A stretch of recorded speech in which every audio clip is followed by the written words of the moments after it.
This episode of Wine Talks brought to you by the California Wine Club, curating fine wines for over 30 years. The California Wine Club seeks small boutique wineries that are family-owned throughout the state to bring to you the best wines at the best value, guaranteed up to 50% off winery prices. Visit cawineclub.com. That's cawineclub.com. Hey, and use the promo code PAULK, P-A-U-L-K, to get 10% off your first order. Cheers. Carson, Leno, Fallon. Now, it's Wine Talks with Paul K. Hey, welcome to Wine Talks with Paul K. And we are at a away game today, way up in the Napa Valley. About to have a conversation with Katie and Tom Leonardini of Whitehall Lane Winery. Introductions in just a moment. Hey, Wine Talks available on iHeartRadio, Pandora, Spotify, wherever you hang out for your podcasting. Have a listen to a podcast I did yesterday. It's coming out in a week or two with May Elian. She is a brilliant 98-year-old woman who just started a winery in South Africa, but was in her chateau, her parents' chateau, when the Nazis arrived. 250 soldiers took over the chateau and destroyed it. Incredible conversation. Actually, it wasn't even a conversation. It was just a dissertation. But have a listen to that. And also with that show is Arthur Lunkesong, her grandson, who runs Marqués de Marietta in Rioja. Another fascinating conversation. But not why we're here today, because we are back in town and here to have a conversation with Katie and Tom. Welcome to the show. Thank you, Paul. Thank We're you. back in the same room we were last time. Oh, So, yes. nice. You were I'm here? invited this time. Yes, you're invited this time. Well, we were just talking off camera about the stories and the history and the industry, and we have a lot to uncover. But tell me just briefly, this winery started in the 70s, Yep. and your father bought it in 93? You got it. Yeah. Whitehall Lane was established in 1979. My parents purchased the winery, just the winery facility and the surrounding vineyard here in 93. So Was the vineyard, was it the entire estate today as it's planted, or you've added acres? the same plot here, Yes. but we've added 7 additional vineyards since. Wow. But so we completed our 30th year. So this was a big year of celebrations. This is an amazing feat Yeah. in this industry. Yeah, we've got Tom and I are second generation, and we have the third generation moving in. I might add, this is to the listeners, this is a brother-sister compilation here. Is that the only siblings that are involved right now? Yeah, we're here directly, but there are 5 of us total. Yeah. And the other the 3 don't really care? No, they kind of do their own thing. Yeah. And they've been here and left, and it's kind of fluid how we move through. In fact, when I was talking about May Elian, she was saying that now here's a woman that her family owned Chateau Palmer, Chateau Siron, Chateau Pichon Lalonde. None of her kids wanted anything to do with it. They finally now grandchild runs her winery in South Africa. And it seems it's very European to have a legacy of generations. Of Right. course. And you guys, this is actually quite interesting because you already have a second generation. Now you got a third generation coming. That's a little rare in California as well. Yeah, I don't know if it's, in Napa Valley, it doesn't seem rare to me with family-owned wineries having the next generation move in. Growing up in this, I didn't grow up in this area. I moved here in my adult life, but I raised my 3 children here. And Tom, you can speak to that too. But for my 3 children, this is all they know. The wine life. They know more about wine than they realize because they grew up around a winery, running through the cellar and running through the vineyards. And I think they didn't realize how much they knew about the industry until they left for college. So out of my 3, 1 is in the wine industry now. The other 2, we'll see what happens. So these kids, they have to start in the cellar rats. What do? Do they have them in the field Well, picking the that's grapes? an easy or we gotta job figure out? for a 16-year-old. Yeah. My son that he just graduated with a viticulture enology degree, and his first exposure was during the 2017 fires. Wow. He was in high school, Wow. sophomore, a junior maybe, and the smoke here was so bad that the schools were closed for 2.5 weeks. And instead of sitting home, he would come to work with me every day. And we were in harvest. So we were still trying to function and do all the necessary tasks that we had to do. And he came with me every day to work. Wow. Was digging out tanks and doing whatever Jason told him he needed to do where there was help, where he needed help. And after the 2.5 weeks, my son said, I don't want to go back to school. I just want to stay and do this. I said, well, you're a junior in high school. You need to graduate. Yeah. I said, you have all the time in the world to do it, to come back and work at this winery or any other winery, but you got to go back to school. So he applied to college and got a viticulture degree. So, oh, congratulations. Yeah. So, thanks. what do you think of him doing something on both sides? What do you think of the kids going off to another location, maybe another country to learn either vinification techniques or cultural changes? Absolutely. They need to go do other things and gain experience at other places. My son works at Louis Martini with Gallo right now, which he loves. And then in January, he's going to South Africa to work at a winery down there. Oh, perfect. Because that certainly Louis Martini would be corporate America at this point. Right. And It'd be a nice that's a great experience and great training grounds. Yeah. And then you're going to go out to a small winery. And how about Uncle Tom? Is he? So kids grew up here, kind of echo Kate. It's just normal for them. Then they go away and they figure out that this is a special place, special with our topography, our weather, soil conditions. And then other people ask where you're from. They say Napa. And then that's kind of what alerted them to that this is a special, unique place. And it's not just the wine, it's the food, it's all the people, all the stories that keep coming up. It's got a rich history. And then my son, he really likes the outdoors. So we spent a lot of time with him growing up, biking, motorcycles, trucks, doing vineyard stuff, running chainsaws. That's great. All that kind of fun stuff. So there's a lot here. And, the more they learn about it, the better. And just their day-to-day stories to people are really appealing because it is, once again, a very unique place. And we love all our visitors that come here. It's kind of interesting thought because I kind of bring this up once in a while, and that is you've got a legacy here and you've got kids that are going to come and work. So these stories preferably end up in the bottle. In other words, this, what they learn here through your family heritage and the stories that they heard, I truly believe is part of the terroir of a bottle of wine. So then they ask questions. All right, so we're going to send them off to South Africa. Maybe they go to Bordeaux or Burgundy or something, and they go to the Southern Hemisphere, and they learn some stuff down there. And so if you took one person and had them make wine for 20 years on the same plot, and you took the same grapes and you gave it to somebody that's been all over the world making wine, do we get two different wines? Like, is there a value? I'm not saying one's better than the other. I'm just saying, is there a difference between the person that's learned this one vineyard for all their life, history and winemaking, versus somebody that's been all over the world looking at that's an interesting concept. Point of view differently. I've never thought of it that way. That's all right. That's why we're here at Wine Talks with Paul K. So many other variables, just the personality, the risk taking that each individual would do. But if you're looking at one vineyard or you're working on one vineyard, and we know a lot of people in the Valley like that know their one vineyard so well, better than anybody else.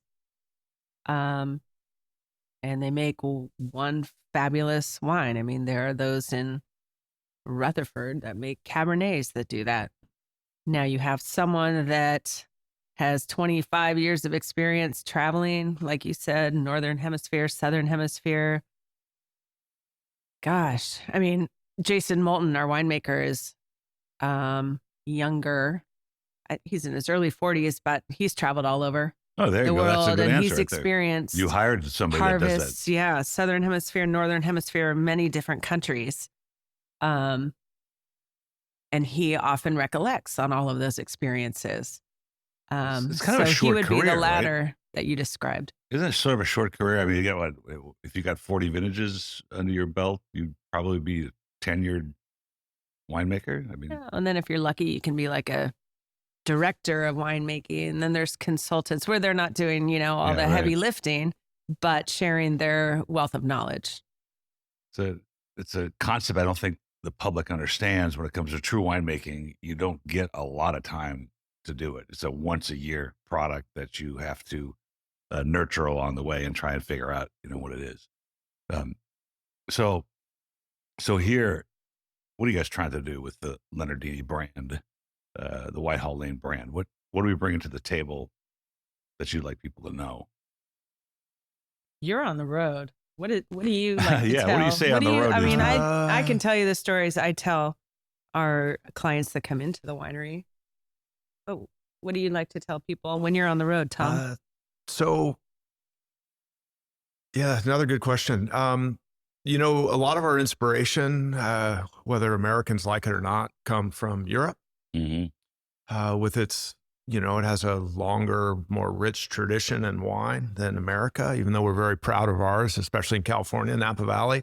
Kind of look to the Italian model where we're not coming up with some flash wine with some quirky name to throw in the bottle, put out an American distribution to see if it sticks and make 8 million cases and Thank you. Sell it and move on.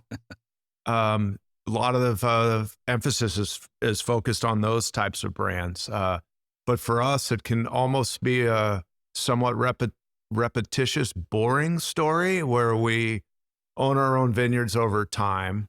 We work closely with our farmers. We do the best we can to grow our grapes, which is kind of the cornerstone of making our wine. And then, hand pick it and bring it into the winery. And then kind of tying back to your other question of wine, and I'm not a winemaker, so I barely passed high school chemistry, Paul. Well, you're better than me. But I didn't even take chemistry. Yeah. I got in trouble for cheating, so. But to make, high quality wine. And someone that mentored me early on was a guy named Tom Shelton, rest in peace, Tom, who said, just make quality. Mm-hmm. Make quality, and everything will fall into place. And that's kind of our strategy. So different trends come and go. The other thing that comes to mind is when you're talking about, making wine from the same vineyard, is Napa has some really good consultants. And if you put these few consultants together, they probably make over 100 different wines. So are those similar? Are those different? We're all using the basic grape and some of the same tricks in coopers and all that stuff. But for us, just continue on our course. And we have a really good winemaker, Jason, who works closely with our vineyard guys and incorporates some experience. And he has gotten more experience with our grapes in specific lots. So answer to your question is just stay the course and work all the angles. And consistency. I think it's a really interesting point you just made, particularly about the trends that come and go. Right. Because I have this romantic vision of wine that really eventually all generations land on that proper glass of wine that excites them about what this industry is. And after all, we've been around, 12,000 years or 6,000 years. So it's really basically the same thing, right? Is it not? What they were doing is fermented grape juice. And now we have, better techniques. But when I sold the company, I got an ad yesterday from my own company, and it was $120 case, right? $10 bottle. Then right after that, I got an ad from another company, one of my competitors at the time, called Cheapo Vino. Oh, wow. That's the name of the company. Wow. Wow. And it was 12 bottles for $69.99. And you can't win that battle. Right. The consumer can't win, and you can't win as a winery. So I think, well, if your goal is to buy an inexpensive case of wine, if money is the number one factor, then you can't beat that. You're right. Yeah, when it comes down to in the trenches, but how much it costs to make a good glass of wine, and what wine really is about, what's in that bottle, this terroir, the story of Whitehall Lane, for instance. You're not going to get that for $69.99 for 12-pack. Nope.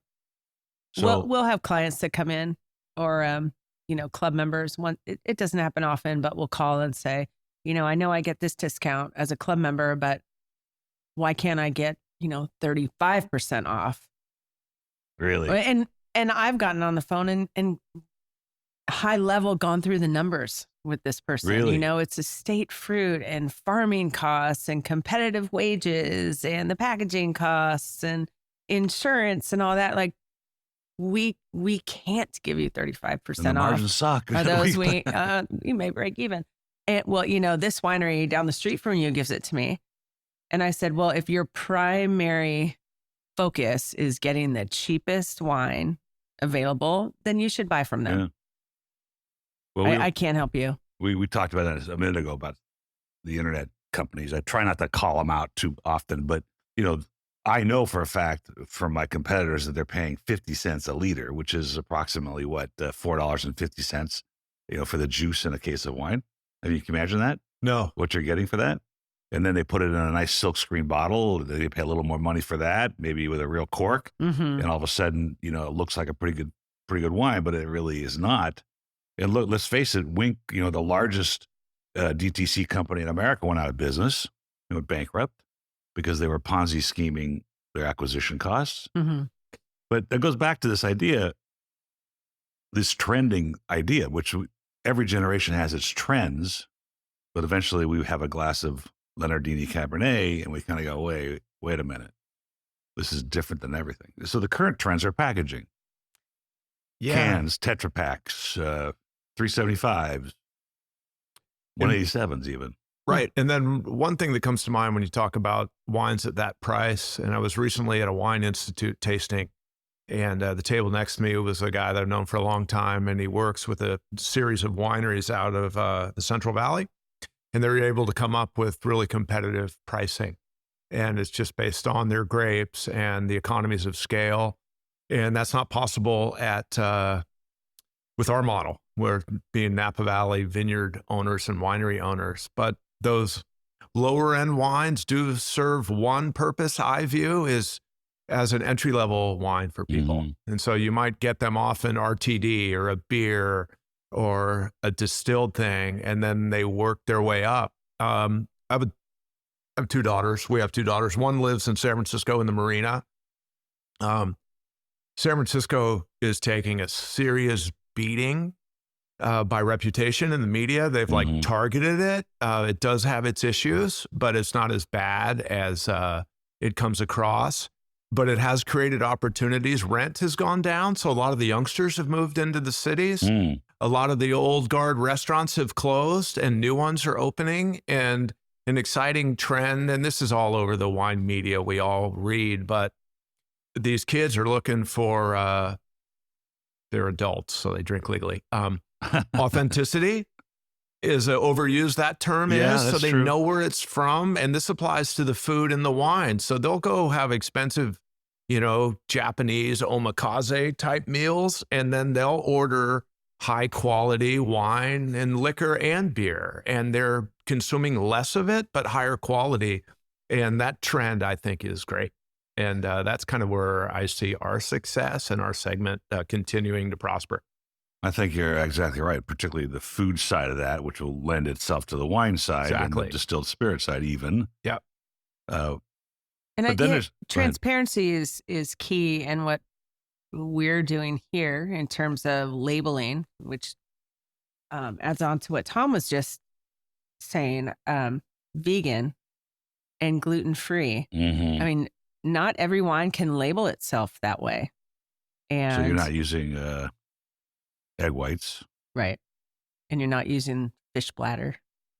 Fish bladders, and then the gluten-free is like you're not using wheat to seal the barrels or something? That's exactly it. Exactly. Go, Paul. Really? Yeah. Exactly. Paul. I guess you do enough of these shows, you learn something.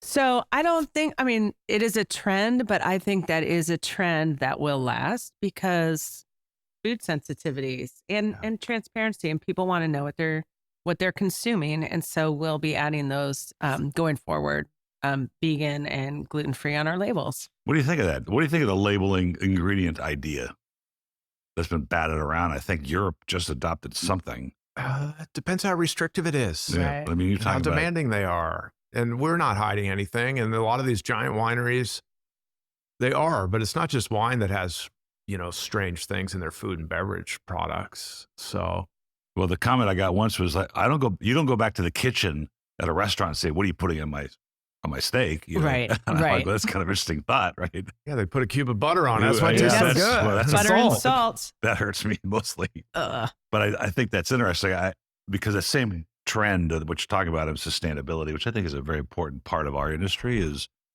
that because I think wine vineyards probably lend itself as an industry better to sustainability than most other industries. Mhm. But this organic biodynamic movement is a little befuddling for me because it always was pretty much organic and biodynamic, not biodynamic necessarily, but we created all these chemicals Right. that we started putting on it, and now we're removing them, and I'm proud of ourselves for doing that. I think that's really kind of interesting. Well, one thing that I find amusing is, when people talk about the history of Napa, one thing I learned recently is Italian was the #1 language here at one For point, sure. which is pretty amazing. And then they say, well, a lot of the early settlers, grape growers in Napa, they dry farmed and they didn't use any fertilizers. And to your point, Paul, they didn't have them. They didn't have them. Yeah. So, and I'm part Italian, we're part Italian. If those guys could have done some irrigating and got more crop for their tomatoes and their grapes, they would have done it. Yeah. So, No, that's a good point. I mean, whatever they would have done, they would have done. yeah.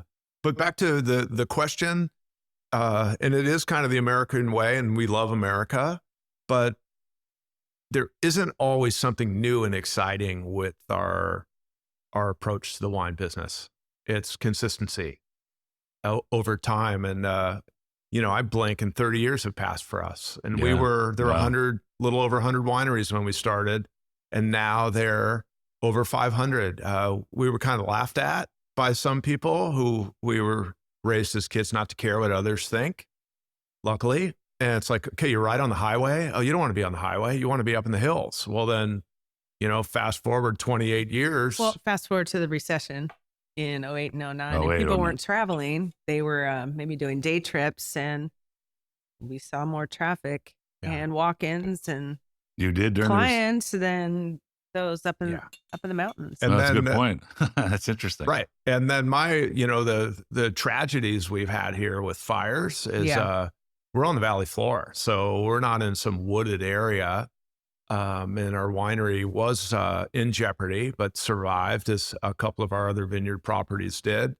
And then our winemaker, Jason, often talks about when there's smoke, the smoke's at a higher elevation than it is at the valley floor. So we Mhm. haven't been as impacted by that. And we've been spared the last couple of years. But my point of that 30-year diatribe is opinions do change, but the basic concepts and foundations are there.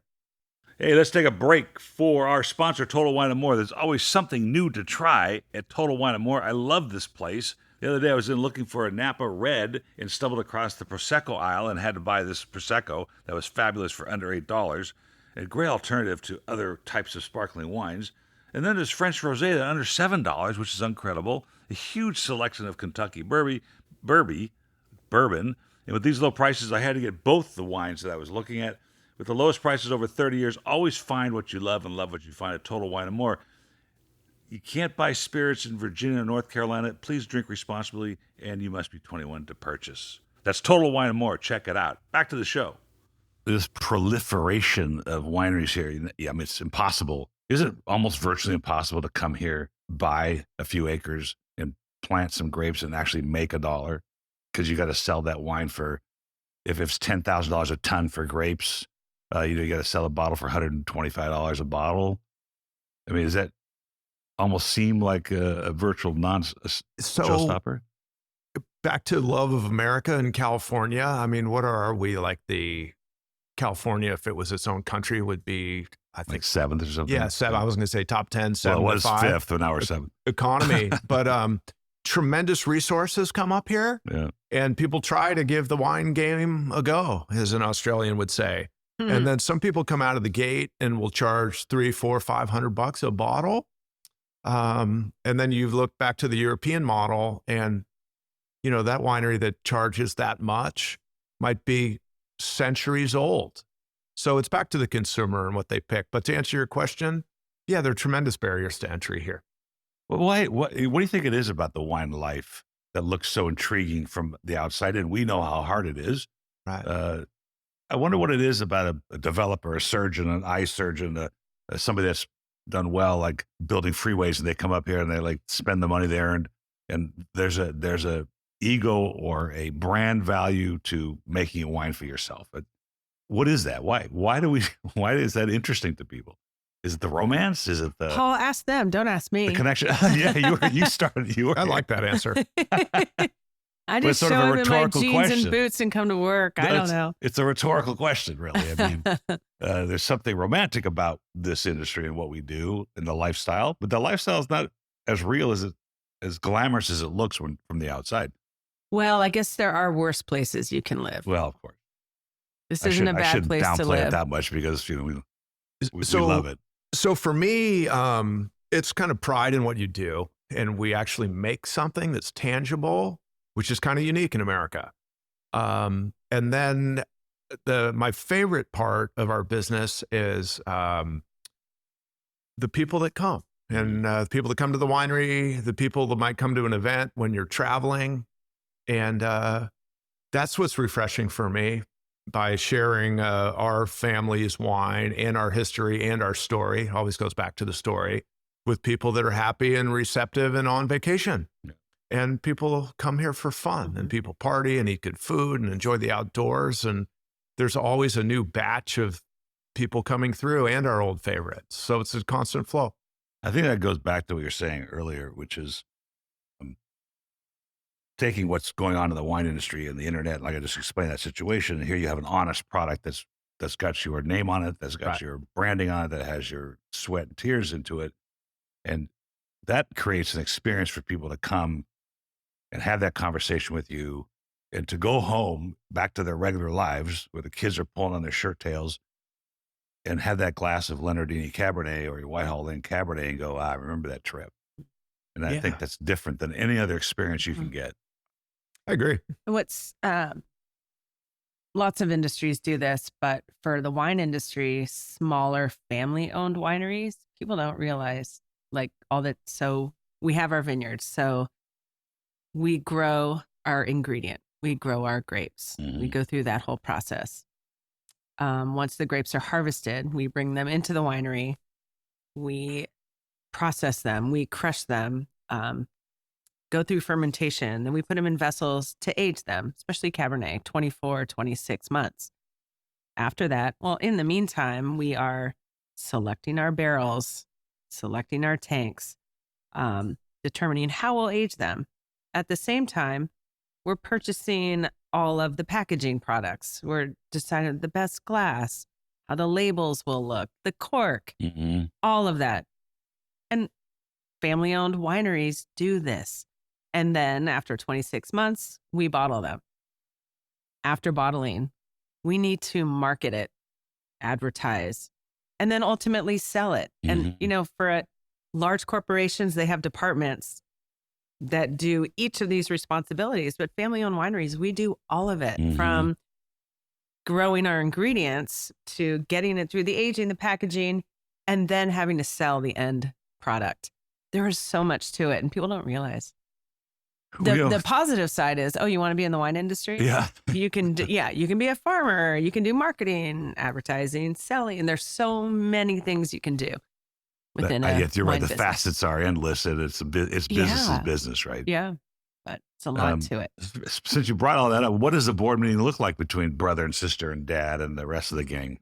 Is it fist fights and food fights? There's or what? no board meeting because we don't have a board. Oh, well, it's pretty. Got a We nice off conference it's room. great. though. We do, just in case. But my dad, my parents, but my dad being the businessman, put us in a really great position. 30 years later, we own 8 vineyards, the winery facility here on Highway 29. We have no investors, no debt. Everything is owned outright. Yeah. My dad doesn't want a board telling him what to do. Well, So I'm it's board of, like yeah, but maybe this is a there board are, meeting right now. But there are some families that, I totally understand why bringing in non-family members Yeah, to right. help make some of those decisions. And maybe down the road when the next generation is in charge, I can see why Right. that would be important. But today, Was that your dad's goal? Was just to get into the trade, this side of the trade? I think he was in San Francisco before, right? It was. Yeah, my dad's funny. He dad was in the car rental and leasing business. Yeah, right. Yeah, I I remember like that. to look at my dad as like a Steve McQueen, Clint Eastwood type Yeah. character because he's from that era. I remember my dad as a kid, smoking cigarettes, drinking cocktails, having fun. My dad's a fun person. but But- would work 7 days a week as well. Yeah, Worked hard, had he's lots really of fun. competitive, and no matter what it is. Yeah. So for him, but just essentially, it was a real estate based investment, and he liked wine, and it kind of grew from there. And we're lucky. Back to a few questions ago, barriers to entry got in when it was realistic. Yes. And we have some of the wealthiest people on earth come through here, literally. So it's it's 93 pretty would amazing. probably be the outside of, the proliferation of this. 76 being the year that people heard of Napa, and then it took many years for it to even develop from there. So I would think that the early 90s would be kind of like just before the big value change and the destination. And It was. yeah, And we've had ebbs and flows, but with the changes in the world and the economy, Napa's really never suffered. And I think it's back to California, our proximity to San Francisco and the just raw natural beauty of this place. And then with changing traffic patterns, Mhm. just basic Bay Area logistics where everyone used to go to Tahoe. Mhm. Now there's so much traffic. People leave San Francisco, Bay Area. We used to call it the peninsula. Now it's Silicon Valley. And a lot of those people that have tremendous resources want to get out of there, and they come to Napa and Sonoma. And that drives a lot of the prices up. It certainly has. Even COVID did. Right. We were trying to buy a house in Yountville right in the middle of it, and the prices were nuts. Now they've settled down again, but they're going 30% over asking. It's like, Well, I couldn't afford St. Helena now if I wanted to there you buy go. a home here. But Yeah. It's we unbelievable. bought a home here in 2005, thank goodness. How was COVID then? Since I was talking about that, we were up here many times actually during COVID. And like I said, we were trying to possibly settle here a little bit. But how was it for the winery? So from my distribution standpoint, we focused on restaurants and retail and the chains, but over 60% of our business was restaurants. Restaurants, yeah. Yeah. And then a lot of changes were already in place, occurring. I think COVID just turbocharged all the changes, and it rattled our industry. And when you looked at certain industries getting bailed out and assisted from local, state, and federal government, the restaurant industry really wasn't. No. And I'll come right out and say it. I think the changes that happened to the restaurants were really sad and displaced lots of people. And a lot of my contacts just disappeared. Yeah. But we did have a surge in retail directly out of the winery and through our outside channels. So we fared pretty well, but COVID rocked our industry badly. Did you have a reasonably robust DTC We online? We Because did. that And would I have been think unusual. that's attributed to the fact that our families at that point had owned the winery for 27 years. Mhm. We had a lot of loyal clients. We thought our wine club membership would decline dramatically, and we had a little falling out in the beginning, but we are pleasantly surprised as to how many continued, and our web sales were super strong. The tasting room would open and close based on county regulations. And we did all we could to keep our team here on staff, and they would pick up the phone and call our longtime clients and just to touch base. And people love that because they were locked up at home. Yeah. They're And we sold a lot of wine just doing outgoing calls to, our list. And so our retail stayed pretty strong during that time, thankfully. we killed it during COVID. It's great. I mean, because everything went online. And Right. I remember walking through the lobby of in the shop going, we're going to close now. And then Newsom, like an hour later, goes, okay, wineries are exempt from, all this. I'm like, okay, cool. Because I have a winery. At that time, I had a winery license. And so I could leave the store open. And we did really, really well. They would buy anything I told them to buy. Anything. And now I literally did that in March of 2021 when they repealed it. It literally fell off a cliff. Mm. And I'm guessing the wineries didn't suffer that because they had this embedded experience-based clientele. Yeah. So I'd agree currently, with that. compared to COVID, things you ramp back up. Yeah, distribution's changed. Consolidation in many industries strengthened or accelerated during COVID. So do have some challenges related to that. And then once again, there's just so many products out there. I think the consumers are a bit confused. Since you deal with on-premise stuff all the time, restaurants, what have you seen there? I mean, for a consumer, it's kind of, it's a little, I don't know what the word is. I It's know what annoying, upsetting. Hospitality has changed radically since COVID. I agree. And then,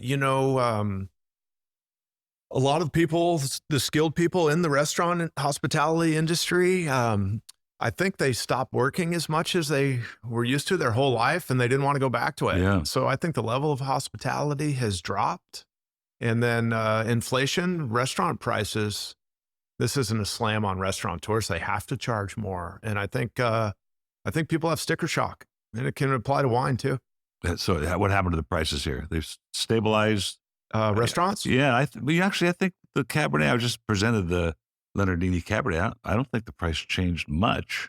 We had some modest increases. Yeah. That were kind of forced, but a lot of quality products have gone up. One of my favorite wines, by the way. Appreciate that, I Paul. think I send you a picture every time I open a bottle. I send you a picture. I love those pictures. Yes. Well, Those are always fun to get. well, the funny thing is the guy that bought my company, he's a logistics guy, really. And so they wanted nothing to do with everything I had collected during COVID because they were buying everything. I mean, Grand Cru Burgundy, Classified Growth Bordeaux, high-end Napa, including the Leonardini Cabernet. Mhm. They wanted none of it. So I actually had to build a cellar at home, which I didn't have one. I didn't need one. I had a warehouse full of wine to house like 2,500 bottles, which I couldn't squeeze that much into this thing. Wow. So But you have all the first growths and all the that super stuff is in Tuscans there. in Yeah, there. all that stuff's in there. What's your And- address, Paul? Yeah, we're in Arcadia. Hey, if Oh, you well, guys he's out of town right now, too. if you're ever in town, I you got to know- get going. I have to catch a flight. Yes, So, you are welcome into the house, and we'll open whatever you guys want to open. It's just kind of a funny thing, and actually kind of leads to one of these questions I sent to you guys. I'm not a collector, never was, Mhm. and I'm sure you don't collect wine as a hobby. I don't know, maybe you do, but now I'm stuck with that same sort of perceptions. Like, do I open this bottle? Then I won't have it anymore, Right. and I won't be able to, right? And so when you have clients that come in to visit and taste, I kind of sense there's a group of just people passing through the party, have a good time, find out what a while, and then Yeah. there's this probably dedicated group of visitors that want to see you every time they come here.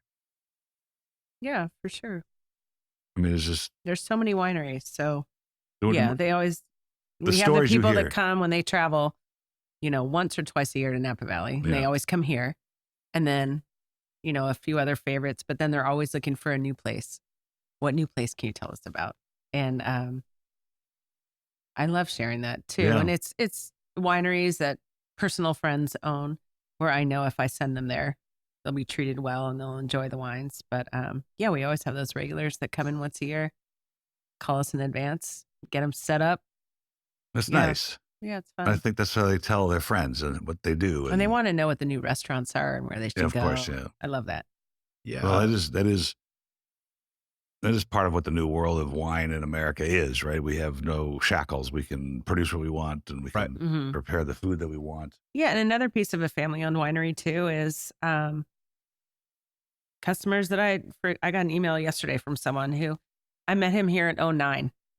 He and his wife came in for an Wow. anniversary, and here it is 2023, and he's doing his corporate gifting with us, for this fifth year in a row. And he just shot an email to say, thanks so much. You remember when we met in 09? And again, consistency. It's consistency in the people here. That's what it is. I've been corresponding with this guy for almost 15 years. It's great. Seeing his kids grow up. It goes back to the quality issue, like consistent quality, stay the course, ignore the trends that are being produced. Although consistency, but you also have to be open-minded. And there are some trends, but there are some changes that need to be made. And one we've been talking about over the last year and a half or so is, the trend with the weight of bottles. Yeah. The trend used to be the heavier the bottle, the more expensive it felt, and the better the wine. Well, it's trying to teach the industry or the consumers change their perception in the weight of the bottle. So we've definitely gone lighter. On the manufacturing side, like when you buy glass, like during COVID, I bottled and I said, give me a cork finish, dead leaf green, small punt, whatever. He goes, you're getting a screw cap and no punt because that's all there is available today. Oh, right. That was challenging. Yeah. You're going to get what we send you. Right, at that time. But what are they doing manufacturing wise? Because you're right. When somebody bring in a bottle of heavy punted thick glass, they go, isn't this cool? I'm like, no, that's 5 pounds. And I got to ship that 5 pounds for the same price I charged for 3 pounds. Exactly. Right. So it's changing the perception that, heavier doesn't mean better. So what are they doing in the manufacturing side? Is it the change in the glass itself or just thinner walls? What are we doing? No punt. Oh, no punt. Yeah. Smaller punt. I mean, that's almost like Joe Franzia, no unpunted bottles where you're I'm just not ready for no punt.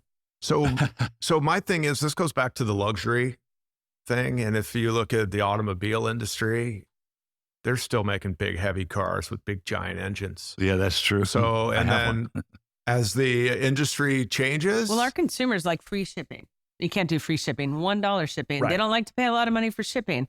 And then, so it's hard for us to eat the cost of all of it. So it's very hard. Yeah. And then, working with retailers for a long time, I swear when a customer goes in and they pick up 2 bottles, they want the heavier one because they think there's more in it. Yeah. As silly as that sounds. But there is a nice in between, which we're shooting for. Isn't that, you said 2 things, free shipping, impossible to absorb that if you have traditional margins and you're making an honest product. We don't have huge profit margins. We don't. When my dad and I would stand at the booth, and my dad was standing at the booth in the 80s, we stand at the booth and we in the 80s, no one paid. Weren't used to shipping charges because you didn't ship a lot. And so we'd say it's $3.25 or $2.95 to ship. And they go, oh my God, they're shipping. I put to pay for shipping.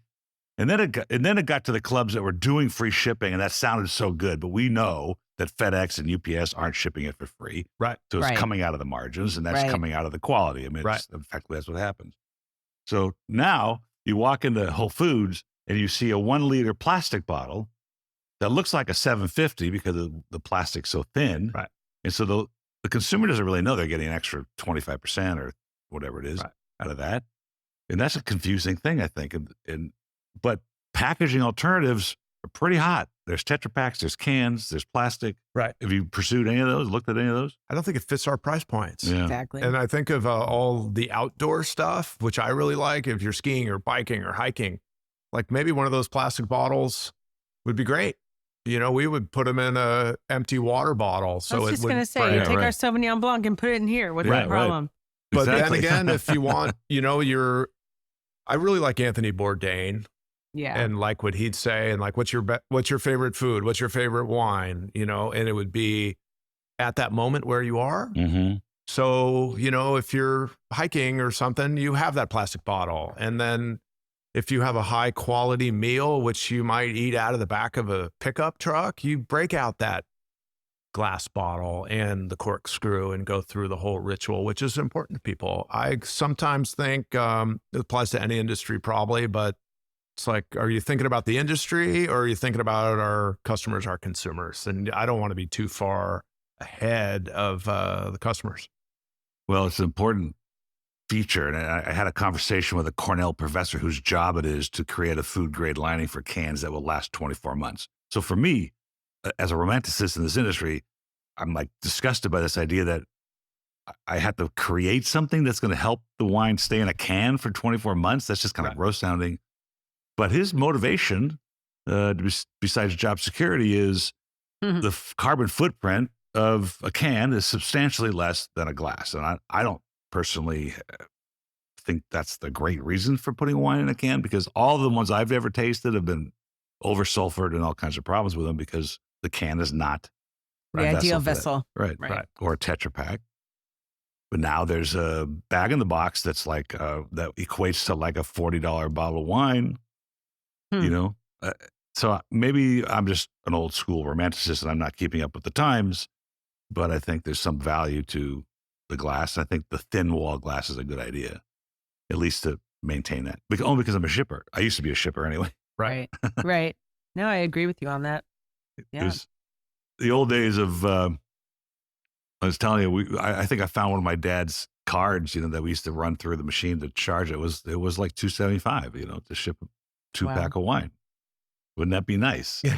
Well, I remember when, just shipping the case around America was like $30. Yeah, right. It wasn't The that whole long case. ago. No. So this is for you, Katie. When I had this podcast yesterday with May Eliane, and she was tasked to run Pichon Lalonde in Bordeaux in 1979 or 78, probably the only woman in wine in Bordeaux. And tough. I mean, you can tell at 98, the way she's telling the story, she's just one tough lady. And it's a big subject now. And you were on Michelle Mandro's show, which is her whole premise of things. Right. But you have a different alternative, a point of view. You were born into the legacy of the family, and were you accepted in general in Napa Valley as a woman in wine, or it was just because you were here? Actually, Paul, I moved to Napa Valley in 2004. We're from San Francisco, like we mentioned earlier. As you know, after college, I came back. I worked in San Francisco, got married, and then soon moved to Philadelphia. So I lived in Philly. Philadelphia, for 4.5 years, I think. And during that time, I had 3 children, a set of twins, to be fair. Wow. A set of twins and then a third. And when they were really little, 3.5 years and 6 months old, we moved to Napa Valley for the first time. So relatively recent when it comes to the history of... So I didn't grow up in the Napa Valley or really in the wine industry. I was in financial services industry. So when I moved here, it was just to be closer to family with 3 little kids. And then slowly got into the industry. I think the first thing I did for my parents was, or for the winery, was event planning. And then just responsibility after responsibility when my time allowed, because I enjoyed working. And once my kids were in school, I enjoyed doing it. So I didn't grow up in the industry. I didn't know much about the wine industry. So took it on piece by piece. The key is finding mentors, finding, trusted friends in the Valley in the industry, which I did. So you have, confidants that you can go to. So there are a lot of supportive women in the industry here, which I found very comforting. And I like doing that now for younger women just getting into the industry, because I was there. I needed that. So I like being a mentor, and still gaining advice and wisdom from older women in the industry who have experience to offer. So I don't find it very challenging, to be honest. As long as you meet the right people and treat people respectfully, I think women I've met are happy to help. I think there have been movement. I've always tried to peel back this idea, like Tom was saying, that Italian was the main language in probably the late 1800s, early 1900s here. The Martinis were here, the Mondavis were here. Right. And it was male dominated. It was very patriarchal. Right. But so were the societies the wine came from Europe. I mean, It still is very patriarchal. But not necessarily by design, just by, I don't know, intimidation to get into the industry, or just resistance for the men to accept her. Except there's a woman here, Joanne Dupuis. You ever heard of her? No. She's 90, got to be 95 now. Okay. She was the first woman to address the Napa Valley Vintners Association. Oh. And she was the woman that brought Stephen Spurrier through to find the wines for the Judgment of Paris. Mm-hmm. And she's still around. She's also the one that told me about Panchas. I love it. Which is coming back, by the way. It won't be the same. I wish it could, but I think they have to do some upgrades in order to get their permits. I was doing by there yesterday, and my wife's like, "What are you doing?" I said, "The lights on. I'm going to knock on the door." It's like 9:00 at night. So I'm knocking. She ran away. I go, "What are you running away?" The guy, maybe he's, maybe he'll pour me a drink or something. Right, you never know. But nobody answered. Yeah. Well, it's an interesting approach to, not even the word approach. There's a grassroots, movement to not put up the barriers for women, LGBTQ community, et cetera, into our industry. Look at Vincent Morrow at the press. He won Psalm of the Year. These are good things, I think, to add diversity. And I submitted 3 shows to the James Beard Foundation last week, was the deadline. And their goal is to pick shows that deal with that subject. Mm-hmm. I'm kind of proud. I had a young girl in the office as an intern during the summer, and her job was to write the talking points for all the women that came into the show. And so she got inspired enough to apply to Cornell at the enology school, and she got accepted, and she's earning her degree there. Awesome. And Is she there now? Yeah, she's there, right? It's her first year. My son they missed each. He graduated this year. Wow, that's right. Okay. Yeah, that's right. so they just missed each other. Very excited about that for her. Yeah. So one of the statistics I heard was that 25% of the women, the winemakers are women. Well, so I wanted to bring that up too. As far as I'm not a winemaker, but so I can't speak for female winemakers. I wonder if that's more challenging. I'm doing sales and marketing and you're actually admin. You're actually more of a minority. It's like 7% of the executives in wine are women. Yeah, but I could see that it could be more challenging as a female winemaker. Mm-hmm. Women are traditionally known for raising children. It would be tough during harvest, but a lot of families now, the husband and wife both have shared responsibilities in raising children, and because there are 2 professions going on in the household, so I would see that as being challenging as a female, but you make it work. Although harvest is 3 months of long hours. Right, really hard. Pretty reasonable the rest of the year. Elizabeth Tanguy of Cornell on Spring Mountain said, I don't know why it's even brought up. Why do I have to say that? Why do you have to say that I'm a woman? I'm just a winemaker. I make wine. I love That's that. what I do. I love that. I love that mindset. Yeah.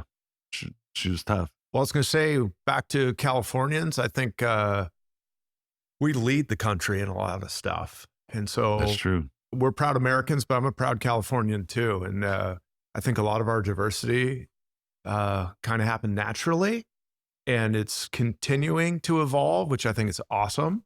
And if you look at the alcohol industry, wine leads it in diversity. And in fact, we have 2 salespeople. They're women. We have a broker in Texas who's a woman, and they tear it up. And they have great experience. Awesome. They're great people. And they're really effective. So, and then with all my travels, you can see more women involved in certain regions more than others. But if you look at the Napa Valley, Sonoma troop in sales, there are tons of women who do awesome and have been for a long time in all different ages. And it's fun to see. The big houses have been, RNDC, the Southern, they've been very, very vocal and public about what they're doing in that regard. And I have a show coming up. She was the high-level RNDC rep in Southern California, and I've never seen anybody work as hard as this young lady did. And she had triplets, and she finally called it quits because it was so difficult. And she wants to come on the show to say it's not true. It's a lie. You can't be the mother you want to be and work for an organization like RNDC. So I want to hear that rationalization, because I don't know. Do you guys know that the movie a cup of salvation. It came through here about 2 months ago. You ever heard of it? Mm-mm. Played in Napa. It's about a guy it's an Armenian winemaker, very brilliant winemaker, who figured out a way to get to Iran and basically steal grapes from a forbidden vineyard, and he made wine from it. Wow. And you can get the wine now. It's actually just released in New York. The movie. It's like a local release kind of thing movie. Mm-hmm. Anyway, long story short, I was going to bring up the bottle and taste it with the winemaker down the street, Sharon Kazan Harris. And she's like, you know her? She's a good friend. And so she was inviting a bunch of women to come, and they're like, they couldn't come because I got to pick up the kids. Like the time we had available was going to be like 3 o'clock or 2 o'clock. And they're like, we can't do it. We got to pick up the kids. And so we're going to reschedule it. And I'd love to have you come and taste this. I would love it. Taste this wine. I don't have to drive kids to school anymore, Yeah, so I'm free. okay. And then, Paul, when you mentioned the big companies, well, our national sales manager, her name's Leah Carlton. She was our distributor in Arizona, and it was a Kendall Jackson owned distributor. Mm-hmm. So when I had a need come up for a national sales manager, hired Leah, and she does great. And then our California West Coast lady, her name's Mandy. I stole her from Southern Wine and Spirits. And so she ran. Smart man. Yeah, and both of them, they ran territories, they ran states, and there's no need to train them. They already know exactly what to do in their own way, Mm-hmm. and they do great. Well, corporate America is really good at that. It is. That's really good at that. It is. I think it's a really important feature. I grew up at Xerox, the largest sales organization in the world at the time, and credit much of my outlook on what I do because of that training. That's very smart, because Southern and Young's or RNDC get a lot out of their people. The ones that are that's successful. one way of putting it. Well, look at Gallo, right? I mean, what is Gallo known for? Right. They're known for the amazing training ground. Right. And if they can survive You're gonna win in that environment, and one of Leah's things is she can, play well in the sandbox or hang out in the locker room. That's key. Mm-hmm. That's a key thing. It is. We're already at almost an hour already. Can you believe that? Goes fast. But I'm gonna You make it easy, Paul. I'm gonna have some fun with you guys. Ready. This is a book written by a doctor in France. This is from the 70s. His name is Dr. Murray. He's an MD. He's also a homeopathic doctor. And he's written a book. He wrote a book called Wine is the Best Medicine. And it's got a litany of human ailments and the curative wine. And I'll be frank. Some of the answers are, we don't know, but it just makes you feel better. So that's a hot topic again. Yeah, it is. You're right. So I'm going to give you a malady, and I'm going to give you 3 choices. And now he did this book. This version of the book has an amendment for American wines, but this is 1973, so it's not very complete. So these are all French. And Paul, you actually have a hardback book. It's not even electronic. It looks like you've read it a few times. You've traveled with it. Or it's gained a lot of miles. When I get a French winemaker, they take a picture right away because they've never heard of this book. And it was written in French originally. This is the English version. But anyway, I found it in my dad's collection. Cool. So let's just say you have nervous depression. We all kind of touch on that once in a while. You should have, according to Dr. Murray, either a young Beaujolais, a dry Champagne, or a Medoc Red, which would be Cabernet based. I would go with champagne, bubbles. Always put you in a brighter mood. I was going to say, that's an easy one. Would you say champagne? Of course. I mean, if I chose number 3 there, it might push me over the edge, I think. It's kind of like, the MW test or a Master Somm test where, okay, the answer is kind of important, but then the reason, like, why would you choose that? Yep. Right? So you have to defend this. Now, just so you understand, I gave you 3 answers. The typical ratio is 1/3 of the people get it right. So it's exactly. And unfortunately, you didn't get it right. Really? But however, if you had a fever, apparently the phosphorus in champagne is good for you. But nervous depression, according to Dr. Murray, is the Medoc Red, and it's because because the glycerin it contains combines in the intestine with the phosphates of the fermented grape juice to form glycerol phosphates of natural lime. Oh, Jason which have would tonic love virtues. this. Our winemaker would love this quiz. And so then there's the issue of the dosage, of course. It's the 70s. It's going to be high. Yeah. Yeah, it's No, two. it's It's definitely two, not one glass. It's 2 glasses before each meal. So that'd be a bottle, close to a bottle a day, right? And we're not going to argue with this. Wow. Yeah. The fever one, the dry champagne answer for the fever was a bottle a day, and I thought, If you have a fever, it recommends a bottle of champagne a day. yeah. Okay. Do you guys Cool. make sparkling wine here? No. You know what? You should put orange do. juice No. with that though, to get the Make a vitamin mimosa C. with maybe for I the would have a morning. mimosa. Maybe for the morning dosage. So years and years ago, we poured at a Wine Spectator tasting in New York. Yeah. And they had the little different layout of the room. And I was pouring our Leonardini cab, which was showing great. And I was nervous to go. I was young. And the table right next to us was Krug Nice. champagne. And Oh, it's like, so good. that just gave me an instant smile like you have Yeah. right now, Paul. That's so good. Did you give him some sparkling wine before we started?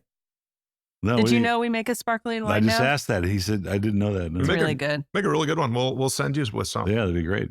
Yeah, it's delicious. It's been a pleasure having you guys on the show. This does air in Atlanta on a radio station, so I have to keep it at 55 minutes.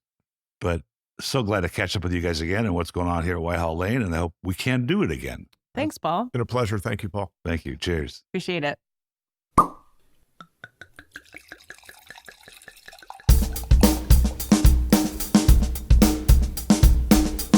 Thank you for listening to Wine Talks with Paul, Callum, Carey. And don't forget to subscribe because there's more great interviews on their way. Folks, have a great time out there in the wine world. Cheers.